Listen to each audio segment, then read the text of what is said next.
My name is Dr. Moss. I'm a USMD. I'm a psychiatry resident. Tips and tricks for applying to residency. A huge thing is going to conferences because that's how you get interviews.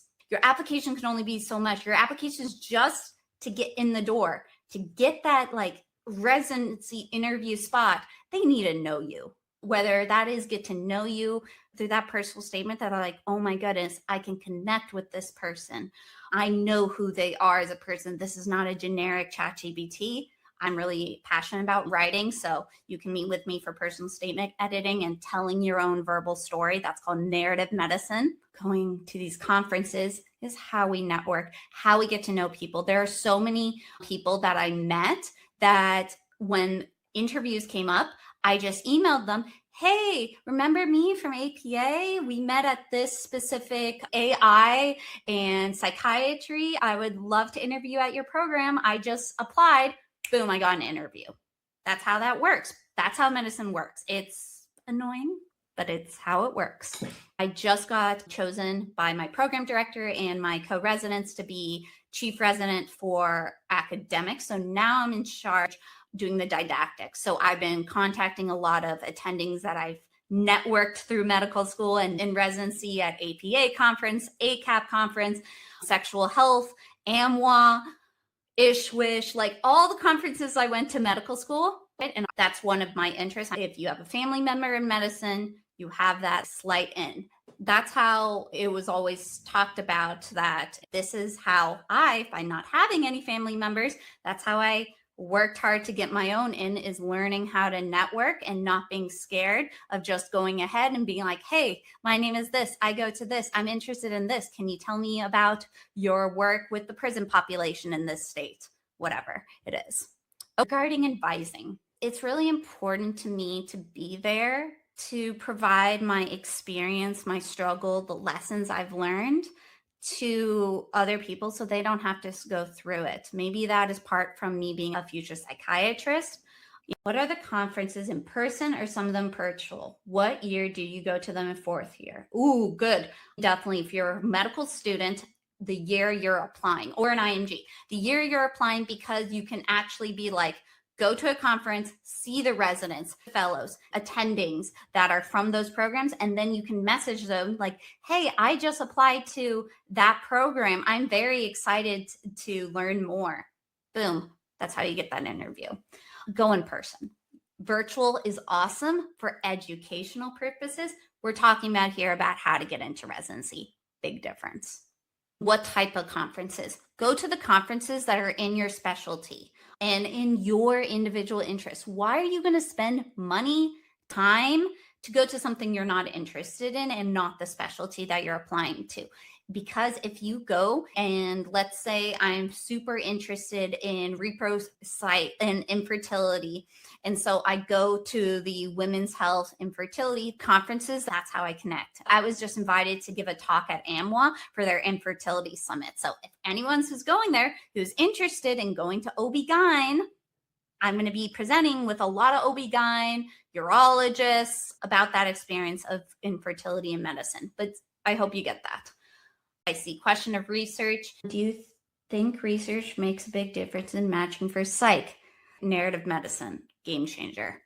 Research is important, but research isn't what you think in undergrad. Maybe I was also thinking of research wrong when I was in college, especially in medical school. When you do rotations and clerkships and you see an interesting patient, ask the resident or attending you're working with, can I present this case at a poster conference? If you put in the work, of course they're going to say yes, and then you put it on ERAS. Super easy. That's how I had so many publications, because I was personally interested in my patients. I took that initiative to look into the unique patient presentation, provide a unique new outlook that maybe my attending or resident didn't even look into. So that's also a good way to get into those conferences and then network with other people who are interested in that field. Another way you can do research is writing narrative medicine. This is more important for family and psychiatry. Narrative medicine is huge. And for psychiatry and family medicine, talking about the challenges in healthcare, about your individual experience, about the things that you have seen in medicine. You can go to Doximity and see my articles of being a Latina in medicine, on professionalism, of struggling with patients who have male sexual abuse and that we ignore them. Anything about ethics, about interprofessionalism. If you're at Rosalind Franklin, I always tell my medical students, your homework assignment is to talk about interprofessional collaboration that you've seen and experienced and write a one-pager on an ethical dilemma.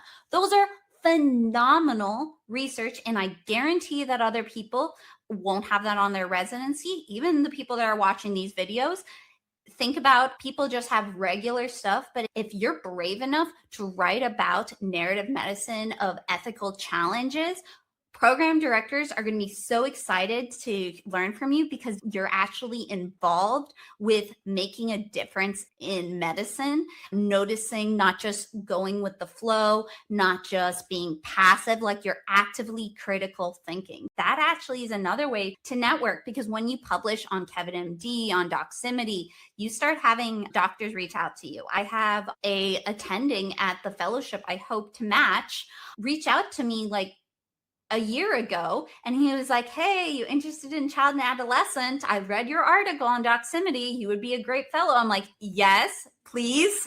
In-person conferences is free or discount for medical students. It's always a challenge. And you know what? If there's any motivation, with the amount of financial struggle I had in medical school, taking out full student loans, I still found a way to do conferences, because most conferences have scholarships to get in. Most conferences bring in medical students for free for volunteering, for setting up.